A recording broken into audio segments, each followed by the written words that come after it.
Are you tired of making mistakes in your mediation exams? In today's video, I want to show you the 4 most typical mistakes in mediation tests. Are you ready? Keep on watching.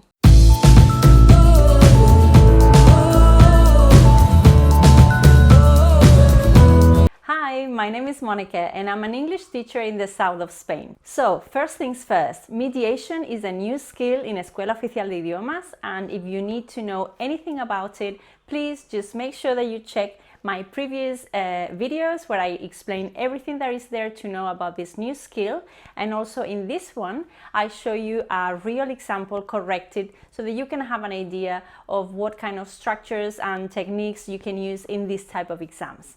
Okay, so having said that, today we are going to concentrate on the most typical mistakes that you should avoid in order to do your exam well. So, to get started, let me tell you about mistake number 1. This mistake is when you are using the exact words of the original text.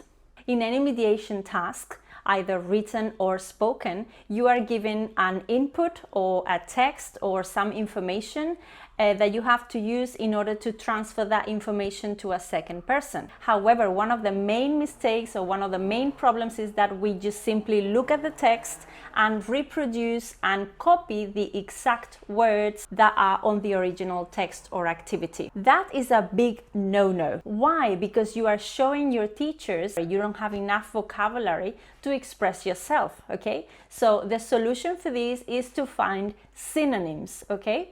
Now, please be aware that obviously there are certain words that you cannot use synonyms for. So for example, if you're speaking about a dog, obviously there's no other word for dog. But you know, if you have to speak about, for example, giving tips on getting better health, and one of the pieces of information in your text is go to the doctor, instead of go to the doctor, you can say or tell your friend, please have a medical checkup. Okay, so that's another different way of saying basically the same thing. So when the mediation activity is, for example, English to English, this is what you need to do. It's very important the use of synonyms. So try to practice at home, you know, the power of synonyms. If you just, for example, think of a word in English, try to make a list of how many possible synonyms can you think of, and just make lists, okay? Just take a word and try to practice with a list of synonyms. However, if the mediation activity is, for example, Spanish to English, okay, or a different language into English, obviously the synonyms are not good because basically it's a translating activity.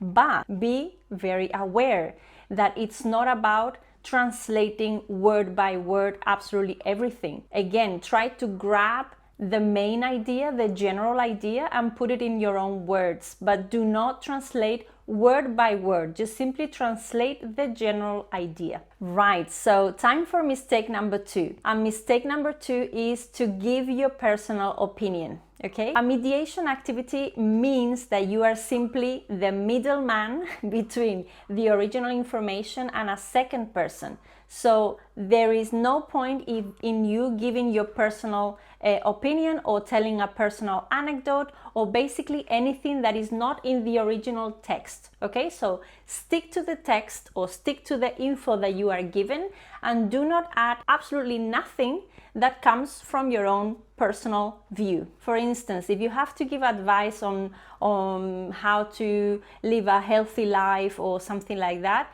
do not tell your friend, join a gym because it really changed my life. You know, I lost a lot of weight when I joined my gym. If it's not in the text, forget about it. Just simply say what is on the text. Remember, a mediation activity is not a written activity. So it's very, very simple, very, very straightforward, and very direct. So stick to the plan and do not add anything extra. Mistake number 3 is probably the most typical mistake that I encounter with my students, and this is when you are using the wrong register. What do I mean by that? The wrong register means that you sound too formal or too informal depending on the situation. Taking into account that a mediation activity is normally one where you have to transmit information to a friend or to your neighbor or to a family relative, it makes sense that the tone of your language, the register that you use, is quite colloquial, familiar, and informal. But what do I see?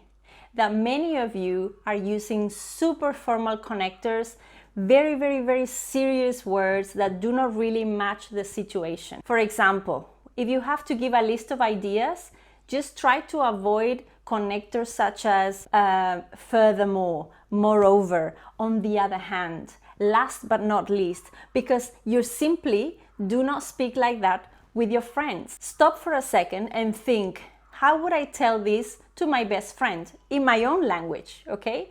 And I am sure that you will realize that you will never use words like that. So for example, if you have to give a list of tips on something, when you are making your conclusion, you wouldn't say something like, all in all, okay? You would say something, okay, long story short, blah, blah, blah, this is what you need to do, which is a more colloquial way of saying in conclusion.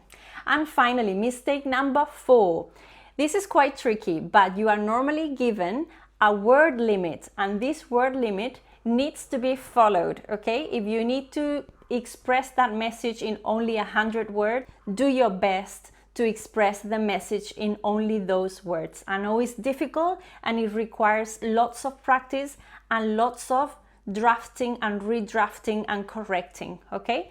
But make sure that you don't write too many words or not enough words. Remember, as I said before, a mediation task is not a writing task where you have, 200 words to give your opinion on this topic, or you have to write an article on such and such subject, okay? Stick to the plan, follow the word limit, and do not go over or under. One of the main problems that I see happen is that when you are starting your mediation task, because you're still on your mode for a writing activity, you tend to give a very long introduction with a lot of words, saying hello to your friend and talking about your family, talking about the weather. Forget about it. You don't have time and you don't have enough words to do that. So go a little bit more straight to the point and tackling the main problem of this activity. All right, thank you very much for watching this video until the end. I hope these 4 tips were useful. Please bear them in mind